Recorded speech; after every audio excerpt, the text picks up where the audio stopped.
Today's video was recorded on March 1st, 2022, and this is the 8th in our series through the book of Exodus.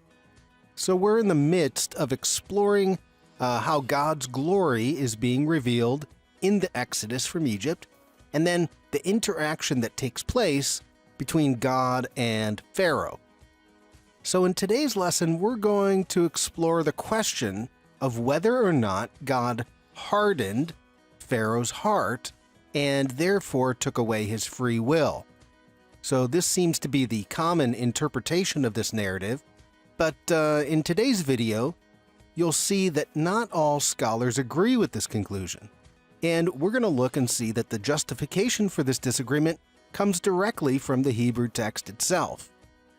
Now, to do this, we have to follow along with the plague narrative and then look at the Hebrew words that are ultimately translated into English as hard or harden. And then we're going to ask some questions about the original meaning of those Hebrew words to see if something else might be going on here. Now, it'll be helpful for you, whether you're watching on YouTube or listening to the podcast version, to download the class notes for today's lesson. So we post these class notes on our website, figtreeteaching.com, and these notes will help guide you through the lesson. They provide references and will also provide a place for you to take your own notes. So if you look in the description section of both the video and the podcast version, you'll find a link that'll take you directly to the PDF of the class notes. Because most of us are reading our Bible in English or another language besides the original Hebrew, it's going to be beneficial to be able to isolate, as best we can, the variables surrounding the narrative of Pharaoh's heart and the 10 plagues.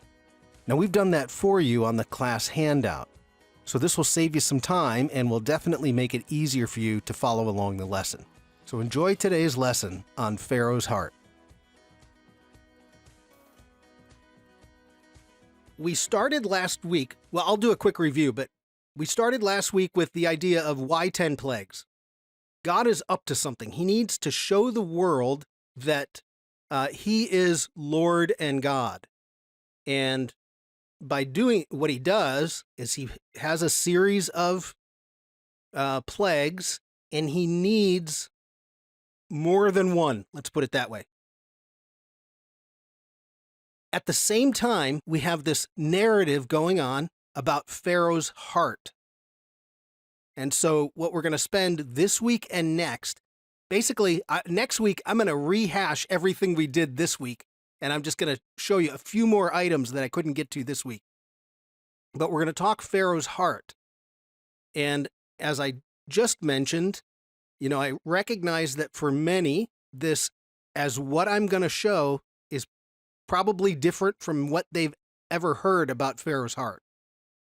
Because there's a gap between what scholars recognize and then what we have in the church. And that makes sense because teaching a complex subject like this, you can never do it on a Sunday from a pulpit.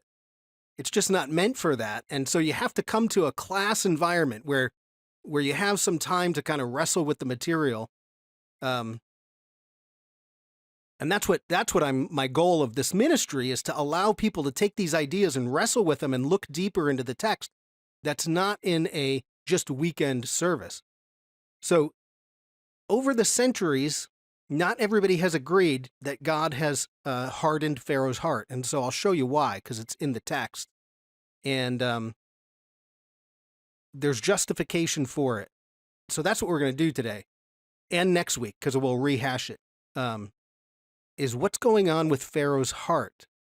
And how can we understand the text of Pharaoh's heart in light of the idea of God needing 10 plagues to reveal his glory to the world? So, the background picture that you have is a scene found in the tombs in Egypt. And what it's telling is the story of judgment in the afterlife. And next week, I'll go more into this picture. I'll actually show you an even expanded image of it, because there's more going on. But we'll look at all the little figures in the picture and why this is so important to the story of Pharaoh's heart. But this is the idea of judgment in the afterlife. They find it in what's called the Egyptian Book of the Dead. So it's the book of what happens to the dead in the afterlife. And what I want you to notice, because this is one of the main pieces, is right here in the middle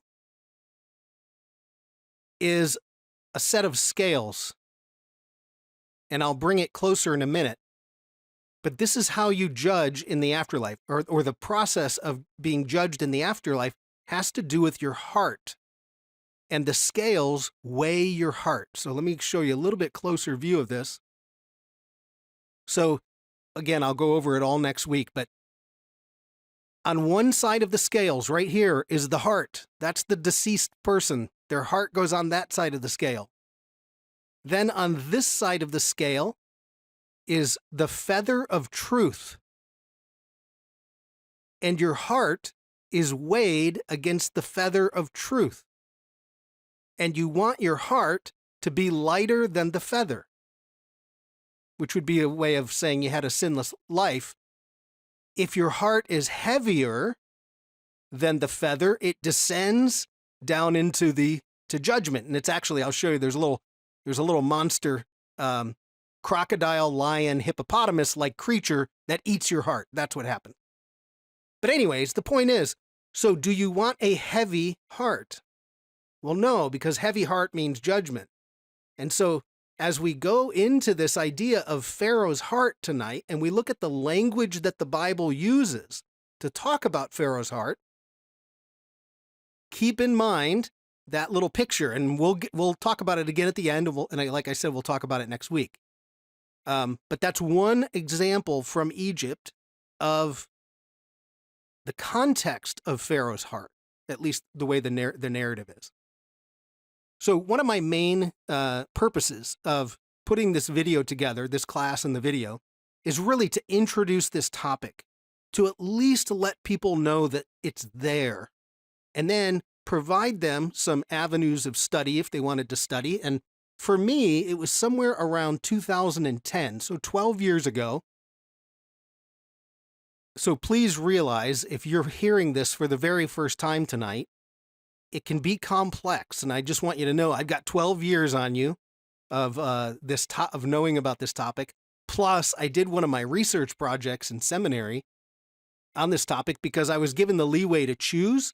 So I chose Pharaoh's heart because I really wanted to dig in and focus as much as I could on all the details, and it really will blow your mind.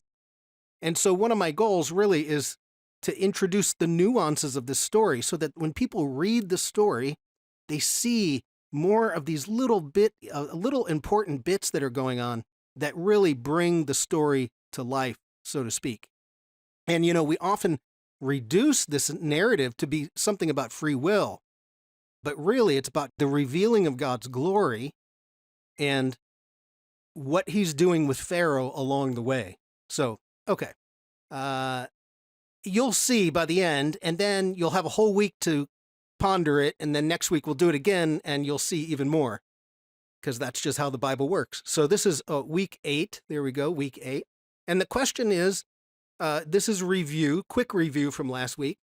Why 10 plagues? That was our question. Why couldn't God have done it in just one? Why did God need 10? Clearly, he even says, hey, I could have wiped you off the face of the earth with one plague, but I didn't.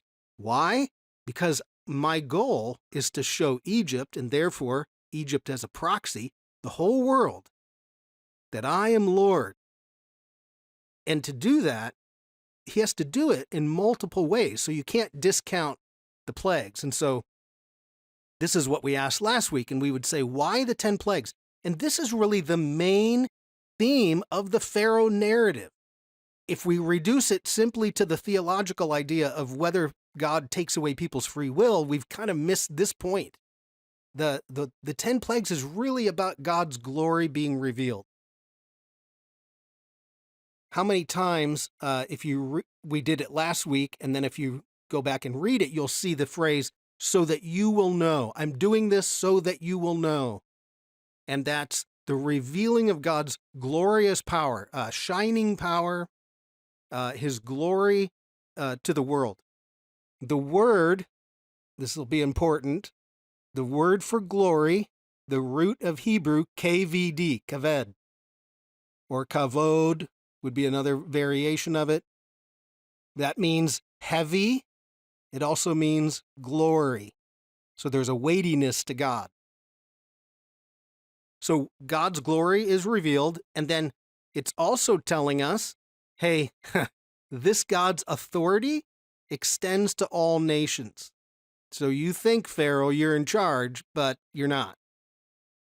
So this is the main theme. Now, how do the 10 plagues do this? Well, this is a little bit of what we did last week. So the 10 plagues have an increasing trajectory as each one of them goes by. So for instance, if you read the first two, well, it's the first sign and then the first two plagues, Pharaoh's magicians are able to duplicate that. So his magicians turn a staff into a snake. His magicians turn the Nile into blood and bring the frogs out. But then it ends.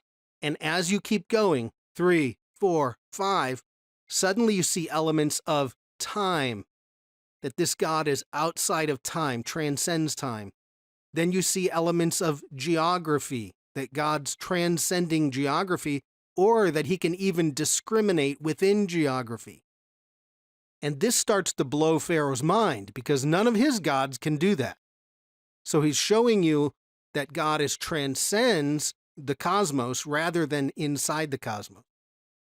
So what you notice is, as those increase, and next week we'll look at Pharaoh's responses, and as the plagues increase with sophistication, he gets more and more. He's even almost repenting at one point. So we'll do that next week. But that's the whole idea, that there's an increasing nature to the plagues. Okay, let's look at one example. I want you to turn to Exodus 9, and we'll just read a couple verses 4 to 7. So Exodus 9, 4 to 7 it's the plague of the livestock. But what I want you to notice are all the little details inside of this plague that indicate time, geography, and God's ability to discriminate. And then when we get to the end, we're going to look at how Pharaoh responds, because it's telling. So Exodus 9, 4 to 7. So right off the bat in verse 4, the text says, "But the Lord will make a distinction," right? So the Lord, this is a God who can distinguish between what? The livestock of Israel and the livestock of Egypt, so that no animals belonging to the Israelites will die.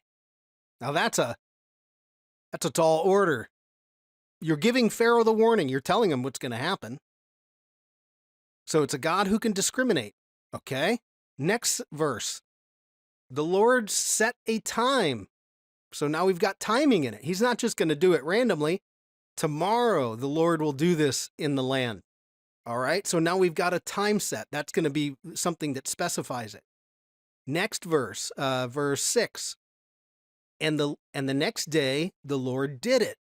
And the livestock of the Egyptians died, but not one animal belonging to the Israelites died. Now, you might think Pharaoh just had all of his livestock wiped out. So maybe he'd be interested in what the damages are, right? Send out his people to find out how many of our animals were killed, because this is going to be a big deal in Egypt. But that's not what the text says he's worried about. So look at the next verse, verse 7. The first thing he wants to do is he wants to know, did the Israelites' animals die? Pharaoh investigated and found that not one of the animals of the Israelites had died. That's what he wants to know, because he wants to know right off the bat, was that God able to do that or not? And it turns out he was. So next sentence, or the last part of that verse. Yet his heart was, and I don't know what your Bible says, the NIV says unyielding. Some Bibles say, but his heart was hard. But the word there, and I put it in the more literal sense, yet Pharaoh's heart, or yet his heart was heavy. Now, why did I choose heavy? Because the word, the Hebrew word that's used there is KVD, the same word used for God's glory, kavod. His heart was heavy, and he would not let the people go. Now, what happens to a heavy heart in Egypt and the afterlife? Maybe there's something about the Hebrew word choice when it comes to Pharaoh's heart. So, okay, just hang with me for a minute, because we'll get there in a minute.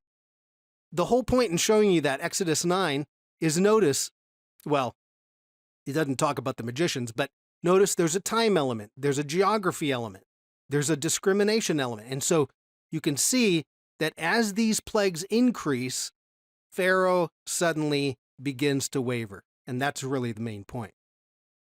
Okay. So let's see. Okay, two main questions we'll be asking tonight. The first one, did God harden? Now there's actually a whole bunch of questions, but did God harden Pharaoh's heart? And when we think of the word harden, we tend to think, did God take away his free will? Did he cause Pharaoh to resist God in a way that caused Pharaoh to lose control of his free will? These are the main two questions. And that's really kind of what everybody wants to know. Did that actually happen or not? And that's going to take us having to look at the original Hebrew to kind of decipher this. So here's what I'd like to do is when we look at Pharaoh's heart, the very first thing we're going to do, and this is number 2 on your sheet, is we're going to look at who acts on Pharaoh's heart. Because the question is it only God? When someone says to you, God hardened Pharaoh's heart, then you have to say, well, who else did? Because we're going to see that it's not only God acting upon Pharaoh's heart. And the text is very specific when someone else is doing the action. You're able to see that in the Hebrew. So who does the acting on Pharaoh's heart? Second, and is it only God? Second, what are the Hebrew words that get translated in our English as either hard or harden? And if you notice there, it's Hebrew words, plural, because there's more than one. There's going to be 3 Hebrew words, all distinct, that get translated into one English word. Now you have to start doing some, why are they choosing to do that? And then ultimately that leads us to this idea about Pharaoh's free will. So who acts on Pharaoh's heart? What are the words that are translated? And then what does that mean about Pharaoh's free will? Okay, so this is kind of the main graph I have on page 1. This is number 3 on the handout, but it's that big chart at the bottom. There's really, well, for us in the West, we're so systematic, we have to kind of break this down into little charts to be able to analyze the text. To try to do it just by reading it gets a little bit overwhelming. So I like to put together charts. So what we're going to do is we're going to walk through the 10 plagues, and then we're going to ask those questions. Who's acting on Pharaoh's heart, and what Hebrew word is being used underlying that? And this will all be on your handout, but I'll put some of it up here on the screen. Okay, so starting at the top of your chart there, we notice that when this whole thing kicks off with Pharaoh, Moses and Aaron, it starts off with the sign of the staff and the snake. So they take the staff, they throw it on the ground, it turns into a snake, they pick it up, and then eventually the Aaron's snake eats the Egyptian snake. But then the text says, and it's very ambiguous in the Hebrew, it says something to the effect of, Pharaoh's heart was hard. Now, I know the NIV translates it, Pharaoh hardened his heart. But it's not what it says. Pharaoh's heart was hard. it's more of a statement about the heart. So if you notice, who's acting on who's the acting agent on the heart? Well, it's either the heart itself as a description, Pharaoh acting on his heart, or God. But this gets kind of confusing because it just says his heart was hard. Okay? So it doesn't really mean that anybody's specifically acting. Next plague. So number 1 plague is the blood. What do we find again? We find the same type of statement. There's the blood, the magicians repeat it. The statement says, Pharaoh's heart was hard. Okay? Then you get to the frogs. And we talked about this last week. The frogs, the magicians are able to repeat the frogs. Then Pharaoh says, pray to the Lord that'll take the frogs away. Moses says, okay, what time do you want that to happen? How about tomorrow morning? Okay, it'll be done tomorrow morning. And once the frogs are gone, it now says that Pharaoh acted on his heart, but it says Pharaoh kaved, heavied his heart. And notice these two words, kaved, KVD, is different than hazak. And we'll talk about the differences. Hazak means to make strong. Pharaoh's heart was strong. Then the frogs happen, and it says Pharaoh heavied his heart. And you say, okay, what's the difference? Well, this is what we're going to pull out of the text. So that's the first time that Pharaoh actually acts directly on his heart. Okay, next one, lice. The lice, the magicians can't replicate. And then the text says it's ambiguous. Pharaoh's heart was strong, is what I would say, but Pharaoh's heart was hazak.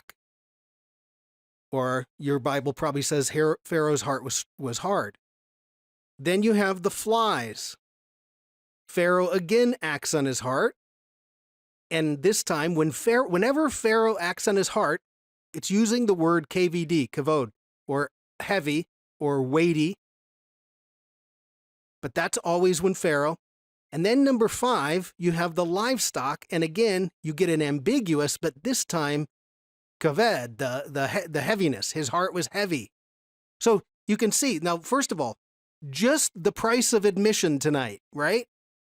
Just notice, where's God in the first 5 plagues? Has he done anything to Pharaoh's heart? 0. So if you notice, the first 5 plagues is all either Pharaoh or just a description of his heart. And it's only later that God starts picking up and starts entering and acting upon Pharaoh's heart. So that's why when I was saying, if someone says God hardened Pharaoh's heart, you'd have to say, well, but so did Pharaoh. Pharaoh's already involved in this before God even is, okay? So that's one thing to mention. Second, that there's 2 different words going on, and we'll clarify that in a minute. Okay, now let's go on to the last part of the plagues. Number 6 is boils. The boils, you read that in the text, Pharaoh's magicians can't stand in front of Moses now that the boils are out. They're running away. And this is the point where God finally steps in. So number 6, boils, God steps in. But he steps in with a hazak, which means he strengthens Pharaoh's heart. Or at least that's what hazak means. Okay, then let's keep going. The hail. The hail is really bad for Pharaoh, and it says Pharaoh kavod. He hardened or heavied his heart, I should say. KVD. Then the last 3, locusts, number 8, God comes back in, and he strengthens Pharaoh's heart. Darkness, God steps in, he strengthens Pharaoh's heart. And the firstborn, God steps in and strengthens Pharaoh's heart. And I say strengthen because this is how other scholars read the text. Because the word there, hazak, means to make strong, to encourage, to strengthen your heart. God needs 10 plagues. Pharaoh, if you give up on me, I can't go through with my plan. So I strengthen your heart. So Pharaoh has the courage to see through this whole thing. And then finally, you get the pursuit. This is when you've had the Passover. Start in chapter 14. Now Pharaoh gets his army to start pursuing the Israelites. And what it says is that God hazaked, made strong the hearts of the Egyptians to go after the Israelites. Okay, now that's all 10 plagues, but just notice on that little chart, at first, right, it's just statements about Pharaoh's heart, that Pharaoh's heart was strong. Pharaoh, whenever he acts on his own heart, it's the idea of a heaviness, a weightiness to the heart, so he's sinning in a way. And then when God steps in, it's only at the end. And we have to really pay attention to these. Now, I know you can't do it in English, so I know this is an act of frustration because your English Bible doesn't give you any clues to this. But the words KVD and then hazak, distinct words. If the author's switching words, then we've got to go look for why is that author switching words. Okay, now let's talk about these words. What do those words mean? If you flip over your handout to the back. So the first thing, and this is usually a surprise to people, is that in English, the word hard or hardened shows up anywhere from 17 to 19 times, depending on the Bible version. Like the NIV says unyielding, where other versions will say hardened or was hard. You basically have one English word that shows up 17 to 19 times. But underlying that, in Hebrew, 3 different words, all distinct, all with their own meaning. And we'll go over them in a second, so I'm just going to put them up here. There's kashah, there's hazak, be strong. God says to Joshua, be strong and courageous, hazak. And that's in Israel, their special forces, hazak, hazak, which means be strong, because that's what you need if you're living in Israel and the enemies around you want to attack you all the time and you're in their special forces, then you need to be strong. So kashah, hazak, and then the last one, kaved, or kavod, and that's to heavy. So let's now go a little bit further and talk about these words. So the first one, kashah. This kashah is the closest Hebrew word to how we interpret the meaning of to harden. It means, so kashah occurs one time in this narrative. It's at the very beginning. And it means, and I put these all on your handout under number 5, the root meaning means to make hard, to be difficult, stubborn. When the Bible talks about the Israelites being stiff-necked, that's kashah. So when we think about Pharaoh, we tend to think of him as being rigid, unbending, stiff-necked, unwavering. That's kashah, but it's only used one time. For an example, and you don't have to turn there if you don't want to, but you can, I put on your sheet Psalm 95:8 because this actually uses the word kashah in the correct context. So if you want to turn to Psalm 95:8. I know often it seems like I'm just throwing Hebrew words at you, or, I give you this big chart with a whole bunch of data in it. If you get anything out of tonight, just get the gist of what's happening with the different words. You can always go back and reflect on it a little bit and then read the text. I don't mean to overwhelm you with data, but I also need to put it in the video because I need to show people where to go look. If they're going to go try to study it, if they're going to go study it themselves, they need to know where to go. They need to know where to look and that this exists out there. Okay, so Psalm 95, verse 8. I'll start with the last part of verse 7. Today, if only you would hear his voice, that's the end of 7. Then verse 8 starts, do not harden, kashah, do not harden your hearts as you did at Meribah, as you did that day at Massah in the wilderness. So to harden your heart, kashah, in Hebrew, shows up here, and it's in the exact context of the wanderings in the wilderness, when they weren't listening to God. They became stiff-necked, right? That's the complaint that Stephen and Paul have towards their Jewish brothers. Verse 9, where your ancestors tested me, they tried me, though they had seen what I did. Okay. So that's one Hebrew word, kashah. Next, and this is the one that's used the most, hazak. And that word hazak is used 12 times, and that word means strong, to strengthen, to make strong, to encourage. And it does not in any way denote emotional insensitivity. So when it says Pharaoh's heart was strong, in Egyptian context, that's good. You're the Pharaoh. You're the leader of the world. Stand strong in front of this contender, this God that's going to contend. Pharaoh, when his magicians can also do the staff and the snake or the blood, his heart is strong. He's courageous.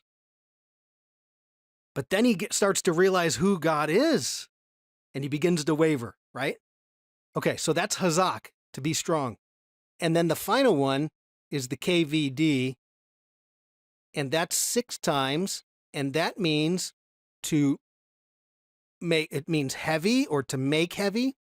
It's the word that's used for God's glory. So there's a word play going on, right? God's glory, KVD, comes at the expense of Pharaoh's heart, KVD. His heart becomes heavier, God's glory increases. So, and one thing to note, and next week I'll provide a sheet for you that's a little bit more explicit, but we'll go over this again. When Pharaoh talks about kavoting his heart, heavying his heart, it's always in the context of Pharaoh sinning. In fact, the text says, we'll look at it next week, I have sinned against you and the Lord. Pharaoh admits his sin a couple times, but when it mentions sin, it mentions the heavy heart. Well, why does that make sense in Egypt? How do they judge the heart in the afterlife? On a scale. So you have a connection to that ancient Egypt judgment ceremony, and it would be in a way saying, you know who your judge is, Pharaoh? It's God. Don't think you don't have a judge. So, okay, to beat that one to death, but here's the main one. And one, scholars will say, look, you have a perfectly good Hebrew word, kashah, that means to make stiff, to be stiff-necked, to make it difficult or stubborn. You have a perfectly good Hebrew word. Why do you have to switch and use 2 other words? And we kind of just gloss over it. And then other scholars say, no. If you have a perfectly good word and you switch words, it means there's a reason. There's an idiomatic reason for it. It means something beyond what we think it means. So here's what I think is happening. Pharaoh, in the beginning, those first 5 plagues, he's beginning this battle with God, but he's not quite sure who it is yet. And so what we get is this idea that his heart is strong, hazak. So the magicians can repeat it, hazak, we are strong, we're Egypt, I'm courageous. And that's how a strong heart in Egyptian context is courageous. But then Pharaoh starts to see who God is. He's outside of time, he's outside of space. And Pharaoh begins to sin, and at least we'll see next week, he admits to Moses, I've sinned. And at that point, the word switches. I'm heavying my heart. I'm sinning. I got it. I see that I'm sinning. And why do we know this? Well, because of this right here. This is the Egyptian judgment scene, and you would say, here's the heart, and here's the feather of truth. And when that heart is heavy, it means it's going to be descending into the abyss, the Egyptian abyss. So as Pharaoh begins to sin, he also begins to waver on the plagues. So what happens next in the last few plagues is God steps in, and the word that's used is hazak. Pharaoh, you can't give up. I'm going to give you the courage to keep you know, he's a Pharaoh, and these are his slaves. He doesn't want to let them go. Nobody in power wants to let their slave people go. So God gives him the courage to keep his plan going. He still has free will. He's not forcing him to make a decision, but he's giving him the courage to keep the plan going. And after you see Egypt destroyed, he even gives the Egyptian army the courage to go after the Israelites. And all of that is for his glory. So we'll do this again next week. We'll look at the strong heart, the weighted heart, but it's set in this very particular context. And one of the points of going over this tonight really is words. The words matter. That, like I said, the scholars who say, if you have a perfectly good Hebrew word that would express the idea of a hardening, why do you switch? And when an author switches words, especially a divinely inspired author, it's because there's something there that they're understanding that we're missing. And I put this quote about if we're going to take the words of the Bible seriously, then we need to pay attention to the words and not gloss over it. And I put this quote from Mark Twain because this, to me, it's a great expression that authors don't randomly miss a word, right? So he says, the difference between the right word and the almost right word is the difference between lightning and a lightning bug. And I love that because you can't just gloss over it and say, well, they all mean the same thing. It's like, probably not. If the author's switching words and has a reason, he has a reason for doing it, then let's go seek out that reason. And then to finish up this week, I have a quote. It's on your sheet because it's long and it's easier to read on your sheet than it is on the screen, but I'll put it on the screen. Pierre Gilbert is a professor, Old Testament professor in Canada. And so he has an article, Human Free Will and Divine Determinism. This is Pharaoh, a case study. And so the quote on your sheet, he says, there's no compelling reason to translate hazak, that's to be strong, by the verb to harden. He says, since the usage of this verb in the Exodus narrative is unambiguously set in the context of a military conflict, Pharaoh versus God. He says it's preferable to retain its usual meaning to make strong, to strengthen, to fortify, to resist. If this translation is correct, it would imply the author does not wish to communicate Pharaoh hardened his heart after each of the first 5 plagues, but that he remained firm in the face of Yahweh's threats and actions. Pharaoh takes courage.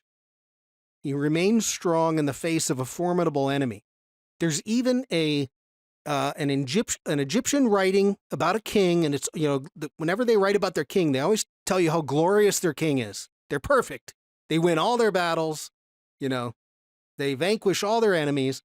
And one of them says, the king had a strong heart and pursued his enemy. And it was because of that strong heart, meaning he had the courage to stand firm, to go after his enemy. And that's in an Egyptian writing. So, okay. So as a way of review, because like I said, I'm throwing a lot at you, and we'll do it again next week. And because when we look at it in a little bit different way and look at some of the text and the way Pharaoh responds, you'll see what I'm talking about. First of all, Pharaoh acts on his own heart. We miss that. We miss that Pharaoh is part of the acting on his heart. But when he acts, It's the heaviness, it's the weightiness that he's acting on. God shows up after the 5th plague, so it's the 6th plague. This is right when Pharaoh is starting to fall apart. His counselors are saying, knock it off. We're destroying Egypt, Stop messing around. The big one, and again, part of my goal, is to introduce the idea that there's 3 distinct Hebrew words that underlie our one English word, hard or harden, and that it's very important when we see those words to put them back into the Egyptian context, just like everything else in the Bible. When we do that, there's things we see that, if you didn't know were there, that start to make sense for why those why those Hebrew words are being used. And by the way, I was teaching this class, 6 or 7 years ago, and I had a gentleman who always sat in the front row, and he had a Bible software. He was quite scholarly. And the whole time I'm teaching, he's got this look on his face like he just does not believe what I'm talking about. He's not convinced, right? So I see him typing away on his computer, and what he's doing is inside his Bible software. And he gets done, and he's just shaking his head. He goes, of all the time the word hazak means strong, of all the time it's used in the Bible, it's hundreds of times you see that word. The only time in English it shows up hard or harden is in this little narrative. So 12 times in the narrative, our English translates it harden. Everywhere else in the Bible, strong, encourage, strengthen. So he was like, I can't believe this, that it's only in this one little section that we've decided to translate it hard or harden. So anyways, even though he was very intent on trying to find the flaw, I don't think he did. So, all right. So next week we'll do this whole thing again. I'll show you a little bit different perspective. We'll read Pharaoh, how he's reacting along the way, and try to put this back in the context.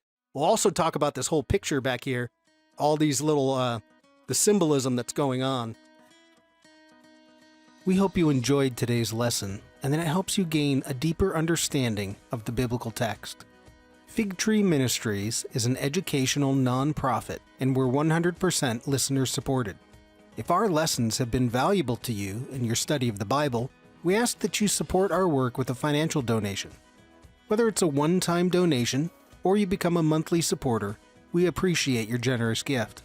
Donations are easy through our website, figtreeteaching.com, and you can become a regular supporter for as little as $5 per month. We've included a link to our donation page in the description section below. Online giving through our donation partner, DonorBox, is easy and secure. By setting up your DonorBox account, you'll be able to easily track your donations when it comes time to doing your taxes. We thank all of our donors for their generous gifts, and as you go into the world, may the words of number 6 be with you. The Lord bless you and keep you. The Lord make his face to shine upon you and be gracious to you. The Lord turn his face towards you and give you shalom.